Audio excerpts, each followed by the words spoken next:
demonic angel. I've gotten this question several times, and I do like to go into it a little bit. And basically, people will ask me, why do you like death? You like ghosts, you like cemeteries, witchcraft, the occult.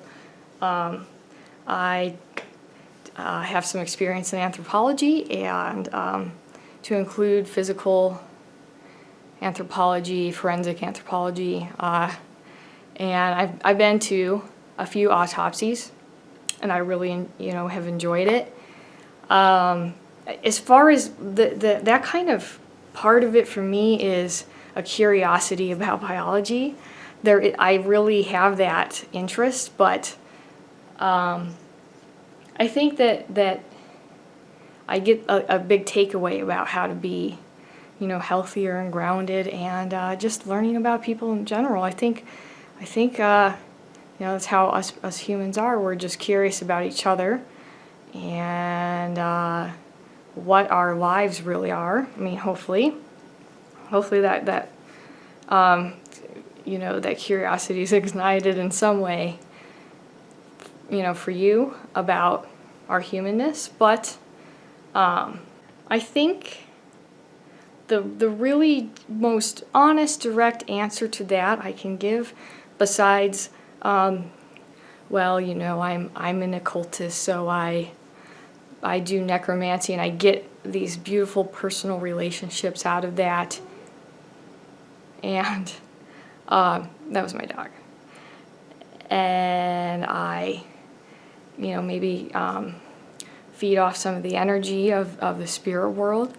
The gnosis I get from the dead. That's another side of necromancy. And, that's, instead of going towards those answers, which are really emotionally exciting for me, spiritually exciting, I think what it really comes down to is just that it's all about ego, like, our instinct.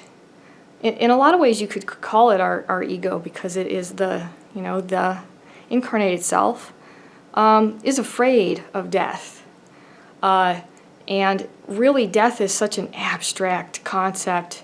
Even though it seems straightforward, even though people die all around us, it really is not, because it is larger than the ego, and so the ego is threatened. When I fail to exist, it's just there's nothing, And I think that by engaging in thinking about death, being close with death, witchcraft, necromancy, tarot reading,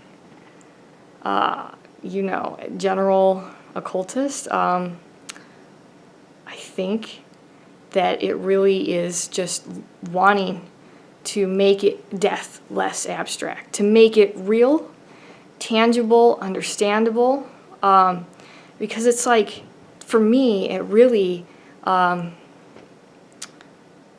makes it, in a way I can handle. If I can see it, if I can get to know it somehow. I don't necessarily have to see it, but there has to be an intimate way, for me to know that. And I think that's deep, that's me reacting to my instincts, and because I acknowledge my primal fear of death, the ultimate unknown, by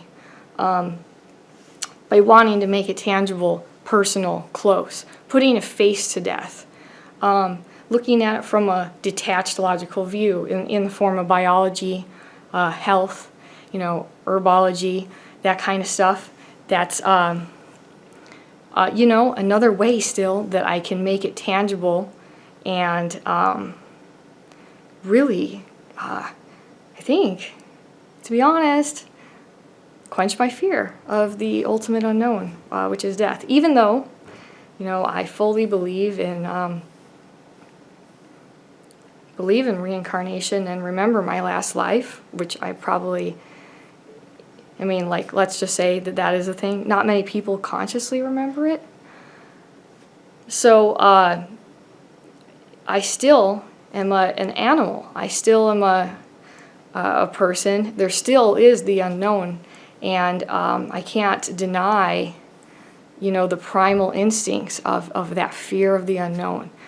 So rather than deny it, I embrace it, and I want to know it. I want to touch it, see it, understand it, listen to music about it, whatever channel is going to make it, tangible for me to embrace it, and for it to maybe embrace me, so I can have a little bit of a spiritual, sacred understanding of it that just really brings it down to a physical, earthly level. And I can't deny that that's a part of a part of me. I think that's how. Now, other people, how do they kind of? I mean, by a lot of things like denial. People will just do, that'll be when people die around them, they'll, start to drink and do drugs, or even if they get left in a relationship, or because they really haven't thought about that unknown, and it kind of is like every relationship, every day is a death. There's going to be that end in some way. So if you haven't thought about it, it just hits you really, in this kind of sideways way, and it's just so unexpected, and you take it in some way blame yourself if you don't really think about it, and let that kind of sink into your real feelings. And you really, when you really think deeper about it, it's just beautiful in the first place that we were alive. Like, I mean, that to see that other side of it, I think does require a degree of trying to acknowledge it in that conscious way. Otherwise, we're talking about denial, repression. You're denying your fear, so you don't examine it, and I think that ends up being more devastating and emotionally charged, because you cannot change your instincts.